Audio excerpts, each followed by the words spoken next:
Now, this is a hilarious one because some of you guys, we documented it. We documented it on the show. How a lot of celebrities were some of the guys that were, acting as extensions of the state to really perpetuate this ideal when it came to the COVID of you shutting the hell up and you sitting down somewhere. Now, if you went out of business or you lost your job, it didn't matter. They would tell everybody to lock down. And a lot of that was by way of Hollywood. They sent out a lot of entertainers to really lecture everybody about this. Stay inside. We're in this together. All this other bull crap that they'd say. And meanwhile, people's businesses were being ran into the absolute ground because it was illegal for them to function. So, again, every time they send these guys out, it's not anything new. They certainly roll them out. Democratic Party is notorious for this every single election cycle of rolling out these dipsticks that are Hollywood entertainers, musicians, artists, and so forth that will just say whatever it is that they want them to say. Now, of course, because of the nature of their profession, you see, they can get away with a lot of that. And also they live by a different set of rules. It's like that with the gun control thing as well. It's so easy for them to espouse these ideas because they're going to be protected. They're going to often not need it because they're going to be surrounded by security that has armed weaponry, or they live in these gated communities with armed guards at the front and stuff like that. So they'll lecture you about how you shouldn't be able to own a gun and all of this stuff, and they're general hypocrites. We even saw that as I covered it on this show about that one.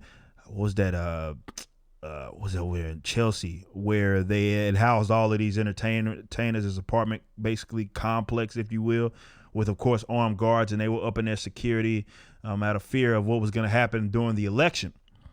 And of course, people that have been housed there, same people that have been lecturing people about gun control, same thing. They love rolling out these crackheads. So found an interesting thing. This doesn't necessarily apply to what's going on in America, but it kind of gives you some perspective. So as covered by Deadline, but I'm going to be reading it from Yahoo, title right here, as it says, Christopher Nolan and Steve McQueen among 40 to pen UK government letter, cinema stands on the edge of an abyss.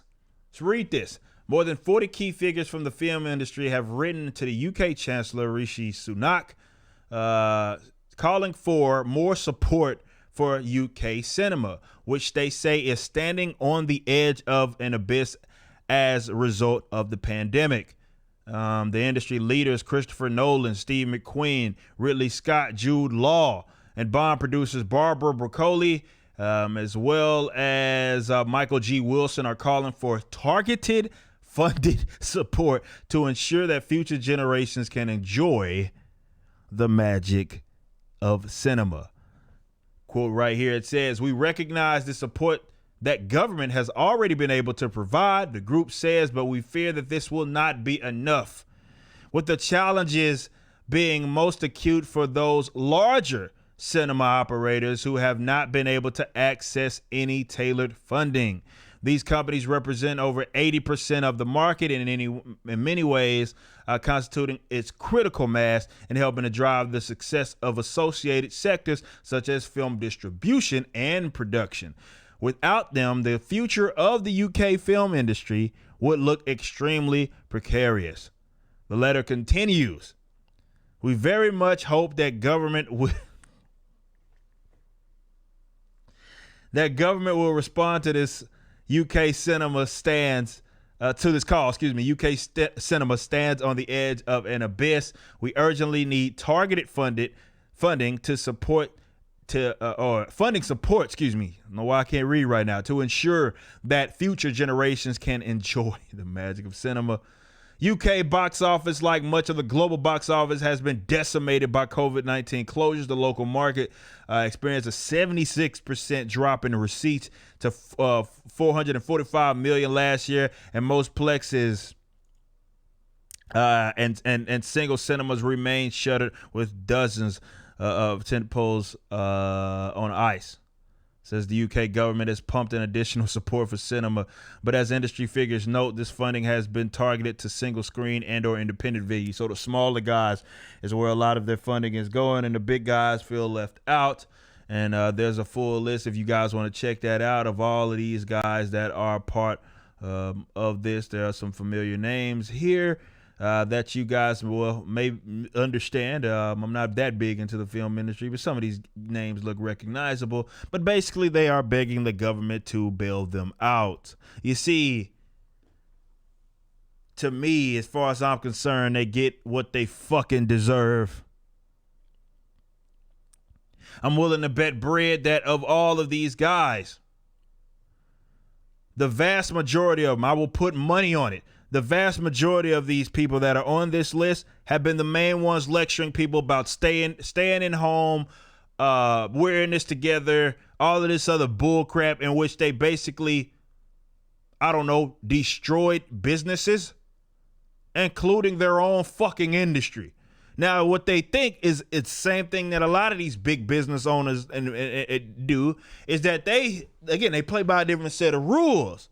So what they want is they expect, well, we expect to get laced up. So, we get out there, we regurgitate everything it is that the state wants us to put out there. So we expect to be laced up. We expect to get some monies. Where's the monies? We needed our industry is on the edge of an abyss, and that I say you get exactly what you fucking deserve. You get what you deserve, bro. You see, yeah, I got a little beef with a lot of what the Hollywood elites and all of that, just because every election cycle I have to hear these guys sit and pontificate and lecture everybody about how we should be going about things. I mean, hell, out here in when it comes to, we talk about the Hollywood elites, when it comes to California, we know that when it came to special exemptions, Mr. Gavin Newsom made an exemption and it said the entertainers, they were deemed as essential. Now, if you owned a restaurant, you could go fuck yourself, according to Gavin Newsom. Now, everybody else, though, in the music industry, they can continue as planned.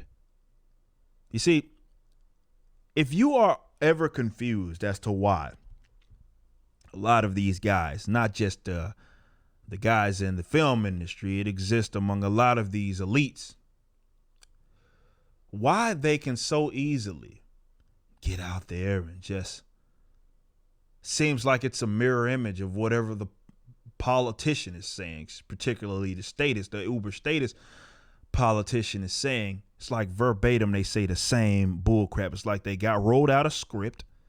Now, why people take people serious when it comes to script, I mean, people in Hollywood, I mean, that's kind of how they eat, right? That's they meat and bread right there, reading scripts and pretending to be people that they are actually not. That's their entire industry. It's built upon that, but people listen to them, and it is what it is. Like I say, leftists played the long game. And they understood if they could get that industry right there, then they could get the future generations. But you wonder why it's so easy for them to just say whatever it is that whatever politicians are saying. Is because they expect to be laced up, and often they are laced up. Right?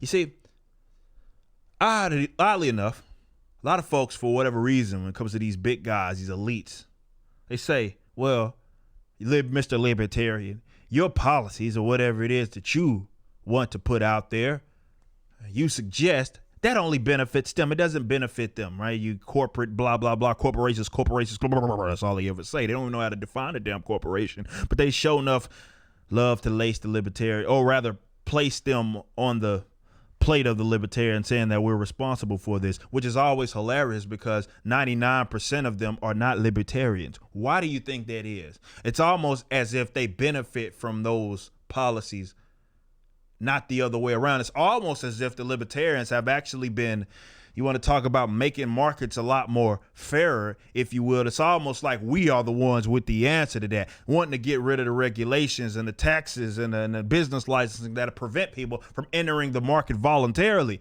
It's almost as if we are the ones that want to take the axe to them. No, they on your side. crackhead ass leftists. These guys are on your side. I mean, we see more and more examples of this when you've seen this entire pandemic. You should see this. Now they're on your side. They're not on our side. You can't pin them on us, these rich, uber rich people, all of their boards, top to bottom.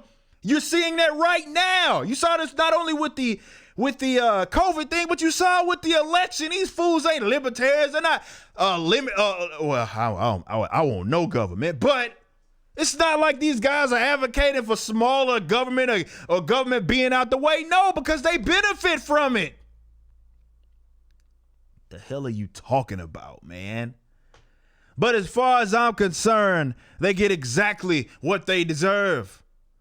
But I do expect them, unfortunately, to be bailed out. So if you are one of those guys who sit there and you wonder, how does this happen when these guys get so big and they're so powerful, they're so rich, and when they see some sort of economic consequence to what it is that they advocate, yet they stay exactly where they are, well, they get bailed out by way of the state.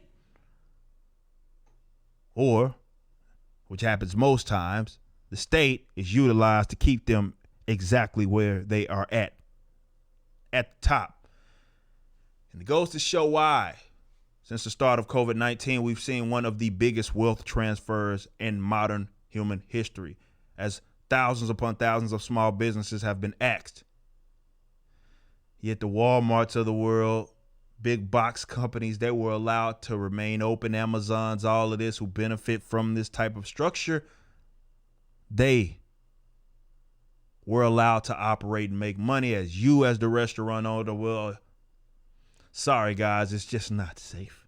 It's just not safe. Instead, go over to the hot box over there near Walmart, where everybody, remember in the beginning of the pandemic, one of the most dumb things that just didn't seem to make sense. Hobby Lobby gets closed down, but instead of going to Hobby Lobby, I can go to Walmart. Makes all the sense in the fucking world, where you just funnel everybody and all of that traffic to Walmart. They're going to get bailed out, but if they're on the abyss, that's what they fucking get, and they get exactly what they deserve. I'll start feeling sorry for them when they actually, advocate for getting the government out of the fucking way, which that ain't on their agenda.